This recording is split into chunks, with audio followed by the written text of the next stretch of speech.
socialism, and we must unite to take it down.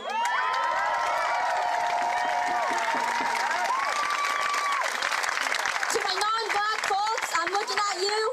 We must organize our communities, all of them. For a collective, we must join organizations and build intentional relationships. We cannot just show up now or for the next few months. We must show up until complete victory.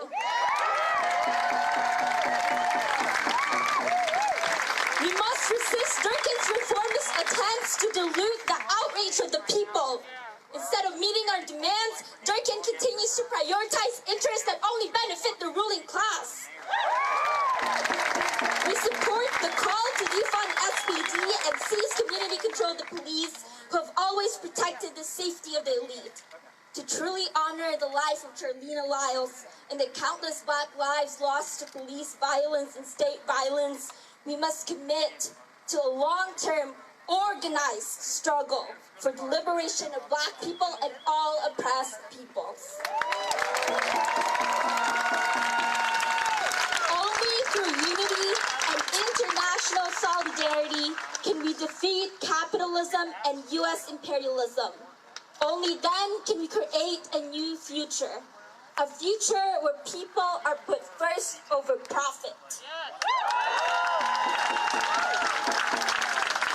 I will leave you today with some thoughts by the former chairman of the Illinois Black Panther Party, Fred Hampton. He said, to paraphrase, "We can't put out fire with fire. We must put out the fire with water. We must defeat racism with solidarity. And we must defeat capitalism by organizing for socialism."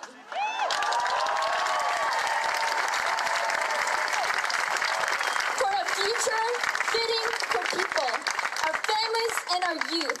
For a future we all want to see, we need to dare to struggle and we need to dare to win. Thank you.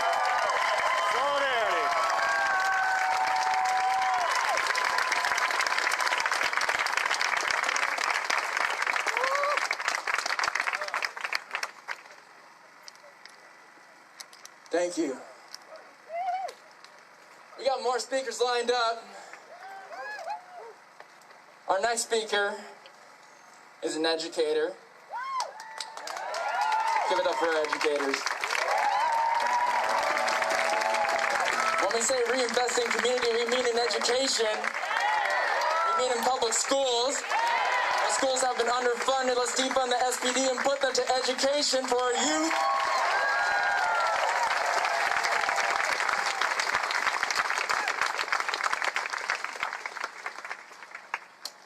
And she's also a rank and file member of AFT Local 1789. Give it up for Anna Hackman!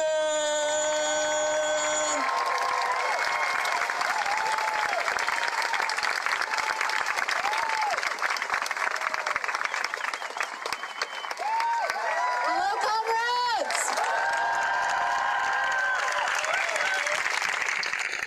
My name is Anna Hackman, and I'm an educator and rank and file member of AFT Local 1789. And I was asked to speak here today on our efforts to expel the Seattle Police Officers Guild from the Martin Luther King Labor Council.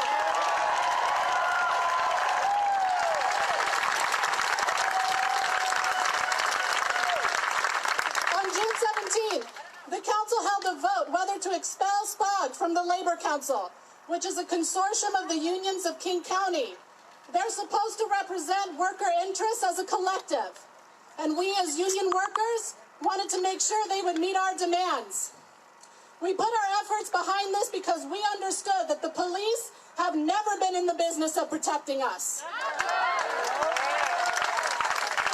When we organize, they're the ones who surveil us, beat us, shoot us, tear gas and pepper spray us. Their purpose is to brutalize. And the only people they protect are the people who exploit our labor and our resources. They are not aligned with us, but against us. And our labor council was not going to protect them anymore.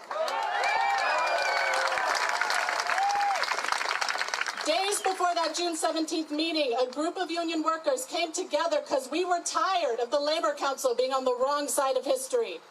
We were tired of always having to find a way into their bureaucracy.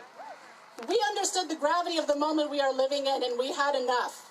So we decided that instead of trying to find a way into the Labor Council, we were going to bring the Labor Council out to us and to this movement.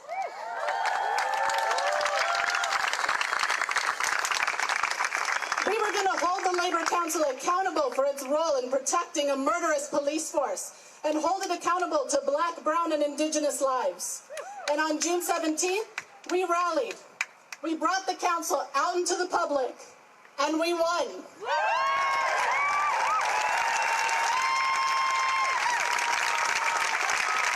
The Martin Luther King County Labor Council voted to expel the Seattle Police Officers Guild.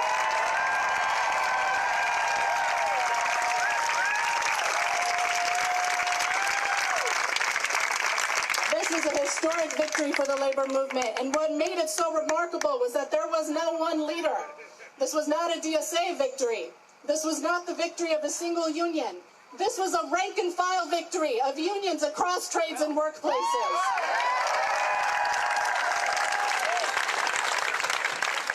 This was High Court and HEA calling on union members to sign petitions and email the executive board.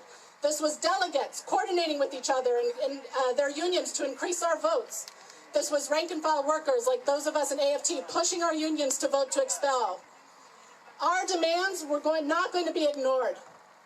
Our rally was just one small piece of a broad, worker-led struggle. And SPOG's expulsion from the Labor Council is a testament to the fact that when workers are strong, our unions are strong.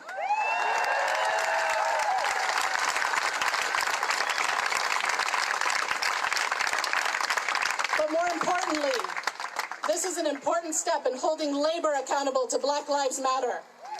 This small victory needs to lead us towards building an anti-racist, anti-capitalist labor movement. Because as we all know, this isn't over. It was not enough to expel SPOG from the council. We need to remember that this wasn't a new fight. Whether SPOG or any police union can legitimately call itself a union has always been a point of contention in labor. In the end, our rally helped, but it wasn't what made expulsion possible.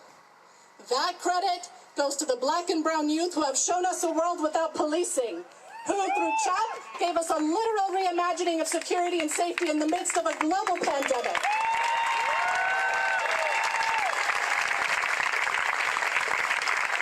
It was their work, their struggle, the way they put themselves on the line for 10 straight days in Capitol Hill that made this victory possible. They were the difference this time, not us, and we need to continue to fight with them. We need to continue fighting until Durkin meets our demands. Their work is not over, so neither is ours.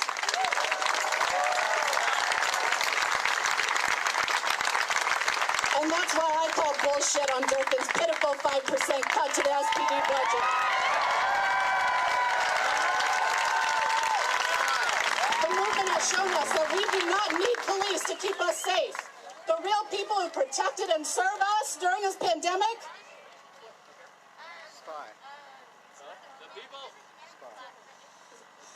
people who protected and served us during this pandemic are people like farm workers who produce our food, grocery store workers, and delivery drivers.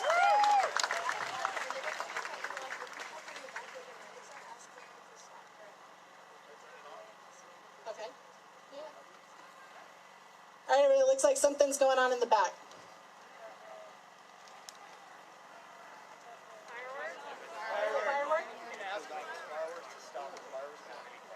Okay. All right, yeah, so I guess we don't need fireworks, yeah, so if you can hold off on that for a minute. No. I appreciate the energy, though.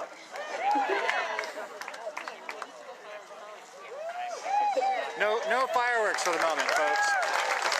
The real people who protected and served us during this pandemic are people like farm workers who produce our food, grocery store workers and delivery drivers, nurses who put their lives on the line every day to keep us safe and maintain our access to basic necessities. Durkin's pathetic 2020 budget does nothing for them. It does nothing for Black and brown communities that are dying at disproportionate rates from COVID-19. Why the fuck are we paying cops salaries of $300K a year to kill us when people are unemployed, are houseless, are starving, are wondering how they're going to access health care? Tens of thousands of Seattle residents have put our own health on the line to make our demands clear, and Durkan's budget is a giant fuck you to us all, and we cannot let that stand. The youth in this city have shown us that we don't need to live like this, that something better is possible, and we need to fight for that possibility. We need to fight for that vision of security and safety that their leadership has brought us, and we cannot stop until Durkan does what is right for our city and for Black and brown lives. Defund SPD by 50%. Reallocate those funds to community-led health and safety systems. Release protesters arrested during this uprising without charges. Free them all!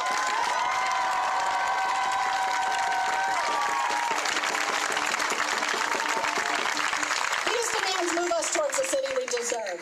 If we can do this, y'all, and Durkan knows it. We need to push our unions to sign on to decriminalize Seattle's petition.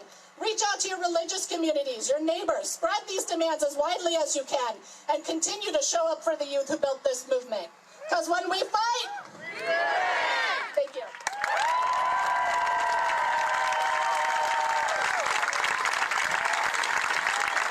Make some noise, keep it up.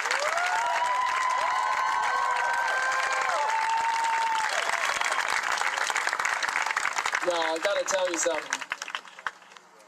We ain't done with this march. Oh, you thought we were done? We're not done with this march. We got our last speakers on deck, but before we do that, we're in Jenny's neighborhood. Jenny, where you at, girl? But we don't see her. Where's her house at? I think we gotta go to her. Like, we gotta go to her house, like the address. On public property, of course. Remember, if we're gonna be doing this, we gotta be on public property, we gotta be peaceful. We can be angry. We can be angry with our words, not our actions. Is that cool? If we're cool with that, if there's no objections, we're gonna get us at Jenny's house. Take it easy, we're gonna have some bikes coming to the front. We're gonna slowly make our way that way. And we're gonna have our last speaker speak at Jenny's house. Let's get the banner with the 5 demands to the front, please. Sunder. Banner with the 5 demands to the front. Please make room.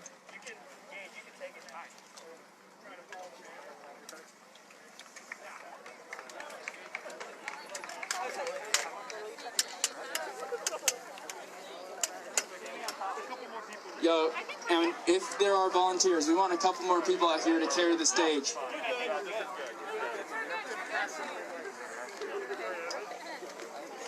Before we march, I want the speakers to also go to the front. I want our final speakers to use you.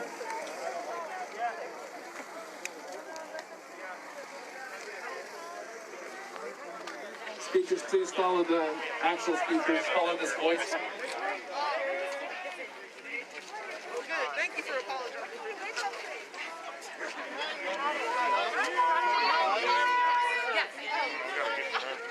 Thank you, stage. Stage. Stage and stage. Thank you, Pupper. Such a revolutionary dog. Showing up. There are a lot of pups out.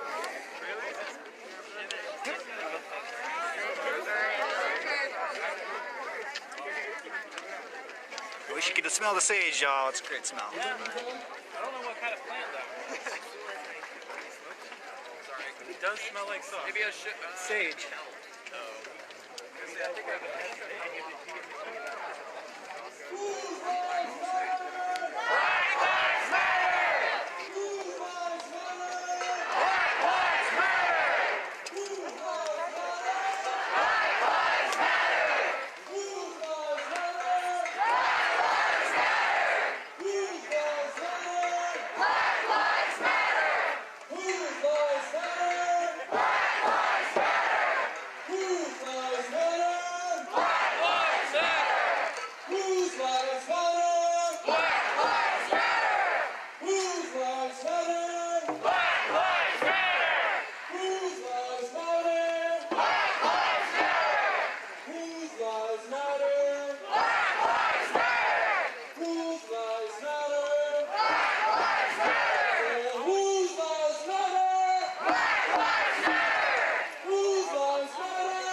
hands are up. We got the front guys down the center right there. Let's say, whose lives matter? Black lives matter! Whose lives matter? Black lives matter! Whose lives matter? Black lives matter! Say, whose lives matter? Black lives matter! Whose lives matter? Black lives matter! And we're approaching the place. It's a very smart. We gotta make it here. Hey, hey! Ho, ho! Jenny Durkin has got to go! Hey, hey! Ho, ho! Jenny Durkin has got to go! Hey, hey! Ho, ho! Jenny Durkin has got to go! Hey, hey! Ho, ho! Jenny Durkin has got to go! Hey, hey! Ho, ho! Jenny Durkin has got to go! Hey, hey! Ho, ho! Jenny Durkin has got to go! Hey, hey! Ho, ho! Jenny Durkin has got to go! Hey, hey! Ho, ho! Jenny Durkin has got to go! Hey, hey! Ho, ho! Jenny Durkin has got to go! Hey, hey! Ho, ho! Jenny Durkin has got to go! Hey, hey! Ho, ho! Jenny Durkin has got to go! Hey, hey! Ho, ho! Looks like Jenny's Hey, hey! neighbors aren't so happy with her. Hey, hey! Jenny Durkin has got to go! Huh? Jenny Durkin has got to go! They're very much prepared. Jenny Durkin has got to go! Jenny Durkin has got to go! Jenny Durkin has got to go! Join us! Jenny Durkin has got to go! I mean, you couldn't make a more cartoonish illustration of who Jenny Durkin represents. Jenny Durkin has got to go! Jenny Durkin has got to go! Jenny Durkin has got to go! Jenny Durkin has got to go!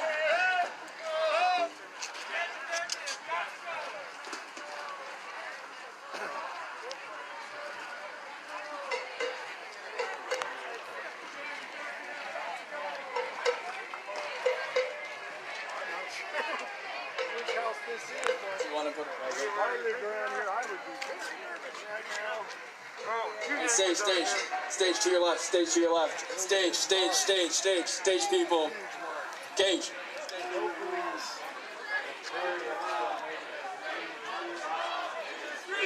This is how the other half lives, or the other 0.001%. The question is, On the fucking private park here. It's crazy. are we in prison or are they though? That's a good question.